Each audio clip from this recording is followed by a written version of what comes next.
Donc l'objectif fondamental aujourd'hui de ce panel, c'est de construire. Ça fait quand même 12 ans que la Ligue professionnelle a été mise sur les fonds baptismaux. Tout le monde se souvient de 2009. Nous avions même été associés en 2007 lors de ce fameux séminaire dont tout le monde se souvient qui s'était tenu à Sali. Depuis lors, nous avons accompagné cette Ligue professionnelle-là en collectant, en diffusant et en traitant aussi bien dans la presse écrite, tabloïde, que ce soit sur les sites, que ce soit à la télévision et à la radio. Mais au-delà, aujourd'hui, nous voulons quand même s'arrêter à un certain moment donné pour faire un bilan d'étape, revoir qu'est-ce qui n'a pas marché, qu'est-ce qu'on aurait dû faire, qu'est-ce qu'on n'a pas fait, qu'est-ce qu'on peut faire davantage pour améliorer notre football. Donc c'est extrêmement important et puis ça tombe à un moment où il y a deux clubs quand même sénégalais, Tingé Football Club dont la naissance ne dépasse même pas une dizaine d'années, ça s'arrête là, mais quand même qui a réussi pour la première fois depuis la Gendarmerie de Dakar en 2004 à franchir le premier tour et rentrer même dans le top 16, donc dans les phases de poule. Le Giraffe de Dakar a fait encore mieux et aujourd'hui est presque quart de finaliste. Il pourrait même atteindre encore les demi-finales et pourquoi pas remporter ce titre continental derrière lequel nous courons et que la Giraffe de Dakar a eu à rater en 1998. Parce que tout le monde se souvient aussi que la Gendarme a eu à jouer la finale de 1998 et qu'elle a perdu et après avoir joué et après elle a joué la Ligue des Champions en 2004. Donc notre rôle en tant que journaliste aujourd'hui, c'est de revoir tout ça, inviter d'éminents juristes comme le professeur Abdoulaye Sakho, mais inviter aussi la télévision parce que tout le monde quand même, il ne faut pas qu'on réinvente la roue. On sait la place prépondérante que doit occuper une télévision dans la ligue professionnelle. Inviter les sponsors. Quand on parle de sponsors, on parle forcément de marketing.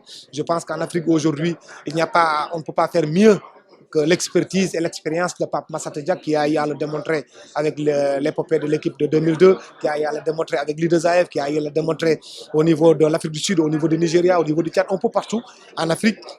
Mais aussi, nous avons appelé des gens qui ont eu à travailler dans l'administration sénégalaise, comme Amsatou Fall, qui est aujourd'hui directeur exécutif de la Ligue professionnelle, mais également Mamadou Bal, et un jeune confrère que tout le monde connaît aujourd'hui aussi, qui a accompagné cette ligue professionnelle-là, Demba Varor. Donc, à la fin des travaux, nous allons tout mettre dans un rapport que nous allons déposer auprès du ministère des Sports, de la Fédération sénégalaise de football, de la ligue professionnelle. Ça sera une sorte de contribution de l'ANPS pour le développement de notre football. Mais nous n'allons pas nous arrêter aussi du football, dans le football. L'ANPS, ce n'est pas une association de football, c'est une association sportive. Ce n'est pas pour rien que nous avons invité aujourd'hui pour que tout le monde la connaisse davantage, Amicienne.